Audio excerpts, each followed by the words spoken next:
praline and cream eggnog sounds amazing. Tonight on the 504, we're checking out a pop-up bar that delivers your drinks to you. Plus, the play at Dillard is addressing the racial environment in America. I'm Sheba Turk, and the 504 starts right now.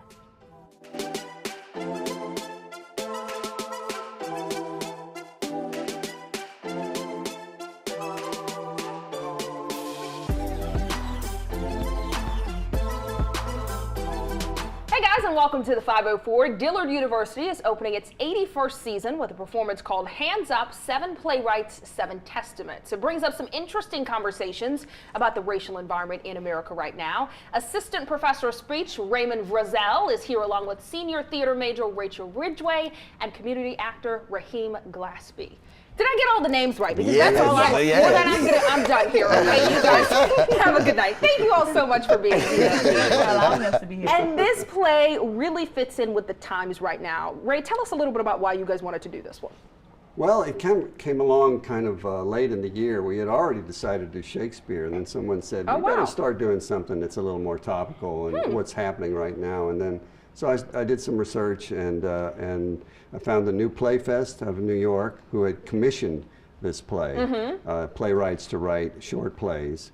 So there are actually 7 one-act plays, or monologue plays. Okay, so 7 different monologues. Concerning, mainly it was supposed to be reflections on Ferguson, but then it's a much larger issue about institutional racism and police violence and, you know, like you said, the racial climate in this country right now. And there's so many conversations going on about that. I love that you guys, though, turn it into an art form so people can kind of talk about it in different ways. Well, that's one of the great things about the show is the discussion that we have after the show is almost as exciting as the show itself. That's cool. So the cast members, you guys will be taking part in that? Right. Yeah. We always, wonderful. After the show, we always have a talk back with the audience members, people of color, people of other ethnicities, and we always talk back about how we feel and get their comments, and they always answer our questions, and sometimes they lead talk back, so it's really nice. Cool. Some of the plays are kind of unlikely, like a couple of the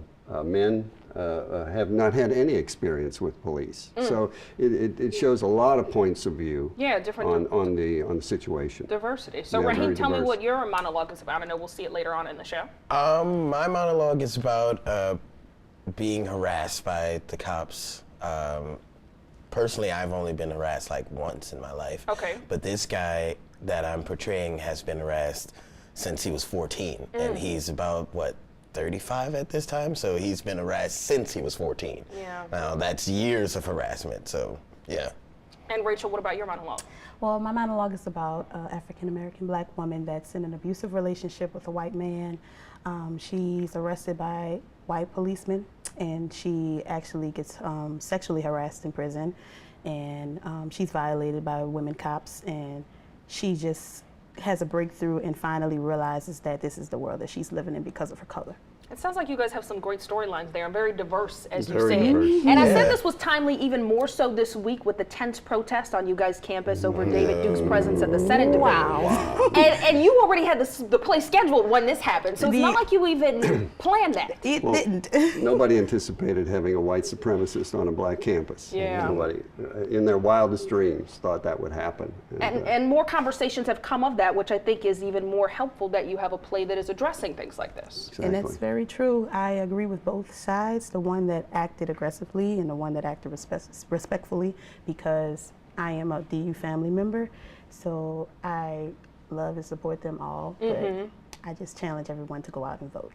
Yeah. So do you guys have a message that you think people will get out of the play? You said it's very diverse. Is there one kind of theme throughout everything? Well, the theme, well, you could say Black Lives Matter. I mean, as a theme, and it starts the conversation. I mean, that's what's missing. Everybody's on their phones, but nobody actually talks. So that's one of the greatest things, that especially the discussion after the show. People are actually face to face in a discussion about something that's very difficult to talk about. And once you breach the subject, then it becomes something you can talk about. You can actually share your actual feelings about it. Yeah, and Rahim, this must be empowering for you to take on a character that many people in America are actually dealing with this person's story right now. Absolutely. It becomes at a point you.